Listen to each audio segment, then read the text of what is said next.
Halo teman-teman, perkenalkan nama saya Yudi Susri. Baik, di sini kita akan mempelajari tentang hidup itu milik Allah, perspektif dari umat Katolik. Dalam ajaran Katolik, kehidupan dipandang sebagai anugerah terindah dari Allah. Kita meyakinkan bahwa setiap jiwa adalah unik dan diciptakan dengan tujuan ilahi. Pada presentasi kali ini kita akan membahas bagaimana umat Katolik memahami dan menghayati kehidupan sebagai amanah dari Tuhan, serta bagaimana kita dipanggil untuk menjaganya sesuai dengan kehendaknya.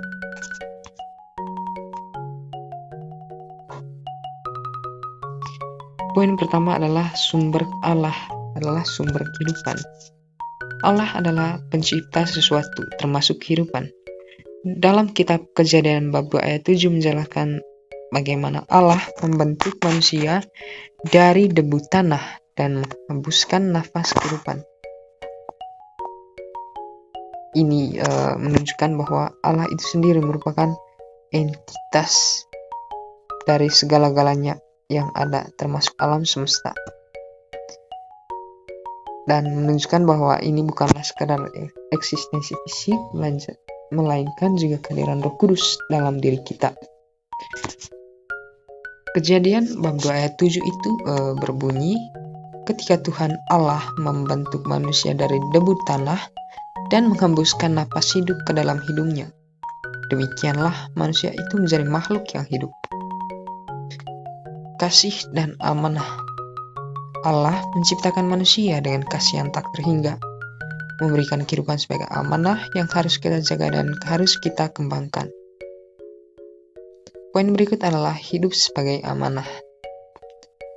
Karena hidup adalah milik Allah, kita harus menggunakannya dengan bijaksana dan bertanggung jawab. Tubuh kita adalah bait Roh Kudus, sebagaimana tertulis dalam 1 Korintus bab 6 ayat 19-20. Kita bukanlah pemilik mutlak, melainkan pengelola yang harus mempertanggungjawabkan setiap tindakan kita di hadapan Tuhan.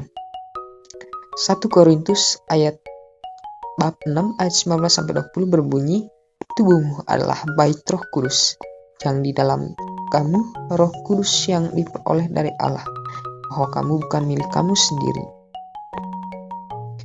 Tanggung jawab, menjaga dan menghargai hidup berarti menjauhi tindakan yang merusak diri sendiri dan orang lain, serta menggunakan hidup untuk kemuliaan Tuhan.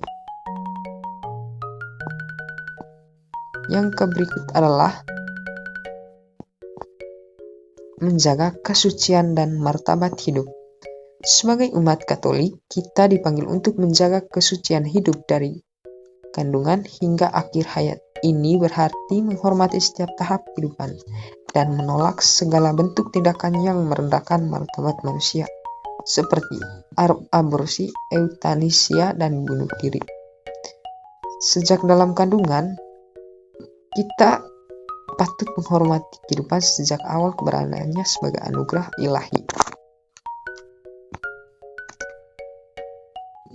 Menolak tindakan bertentangan, di mana menolak aborsi, eutanasia, dan bunuh diri sebagai bentuk pelanggaran terhadap kehidupan. Kasih dan keadilan, menggunakan hidup untuk berbuat kasih, kebaikan, dan keadilan kepada sesama. Yang berikutnya adalah panggilan hidup sesuai dengan kehendak Allah. Allah memiliki rencana indah dalam setiap kita. Sesuai dengan dalam Yeremia bab 29 ayat 11 mengingatkan bahwa rancangannya adalah damai, sejahtera, dan harapan. Oleh karena itu, kita dipanggil untuk menggunakan talenta dan kemampuan yang diberikan Tuhan untuk kebaikan sesama dan kemuliaan Tuhan. Yang pertama adalah talenta, menggunakan talenta untuk kebaikan sesama. Yang kedua adalah melindungi, menghormati, dan melindungi kehidupan. Yang ketiga adalah doa, menjalani hidup dengan doa dan pelayanan. Yang berikutnya adalah jalan menuju kekudusan. Menjalani hidup sesuai dengan kehendak Allah adalah sebuah perjalanan menuju kekudusan. Kita dipanggil untuk terus-menerus memperbaiki diri, menjauhi dosa, dan mendekatkan diri kepada Tuhan melalui doa, sakramen, pelayanan, kepada sesama. Ini adalah proses yang berkelanjutan dan membutuhkan komitmen yang kuat. Yang pertama adalah membaca kitab suci, merenungkan firman Tuhan setiap hari. Yang kedua adalah berdoa, di mana berkomunikasi dengan Allah dalam doa pribadi dan bersama.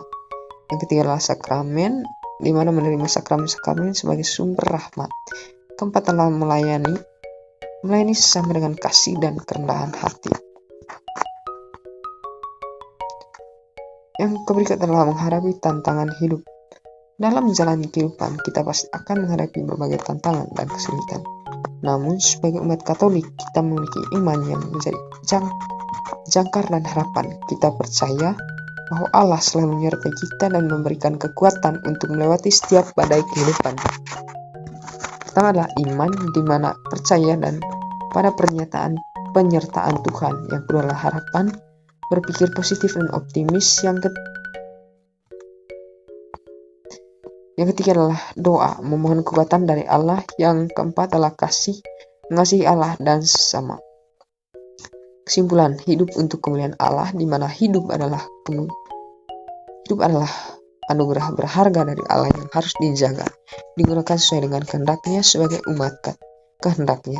Sebagai umat Katolik, marilah kita menjalani hidup dengan iman, kasih, dan tanggung jawab agar dapat semakin dekat dengan Allah dan mengalami sukacita sejati dalam Kristus. Ingatlah bahwa hidup ini adalah milik Allah dan kita harus menggunakannya untuk kemuliaannya. Semoga presentasi kali ini dapat memberikan pemahaman yang mendalam bagi para audiens tentang bagaimana kita sebagai umat Katolik memahami dan menghayati kehidupan sebagai amanah dari Tuhan. Terima kasih. Shalom, Tuhan memberkati.